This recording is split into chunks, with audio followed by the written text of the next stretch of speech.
بسم اللہ الرحمن الرحیم۔ رسول اکرم صلی اللہ علیہ وآلہ وسلم نے فرمایا، جب اللہ تعالیٰ نے زمین کو پیدا کیا تو وہ ہچکولے کھاتی تھی۔ پھر اللہ نے پہاڑ کو پیدا کیا اور اسے حکم دیا کہ وہ زمین کو تھامے رکھے، چنانچہ وہ ٹھہر گئی۔ تب فرشتوں کو پہاڑوں کی مضبوطی پر تعجب ہوا اور کہنے لگے، اے اللہ، آپ کی مخلوق میں سے کوئی چیز پہاڑوں سے بھی سخت ہے؟ فرمایا، لوہا اس سے بھی سخت ہے۔ پوچھا، لوہے سے بھی زیادہ سخت کوئی چیز ہے؟ فرمایا، آگ۔ پوچھا، کوئی آگ سے بھی زیادہ سخت؟ فرمایا، پانی۔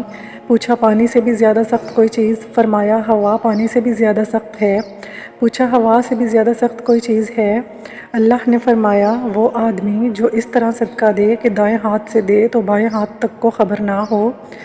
عرش کا سایہ نصیب ہونے والے 7 قسم کے افراد میں سے ایک وہ بھی ہے جو دائیں ہاتھ سے صدقہ دیتا تو بائیں ہاتھ تک کو خبر نہ ہوتی ہو۔ سبحان اللہ۔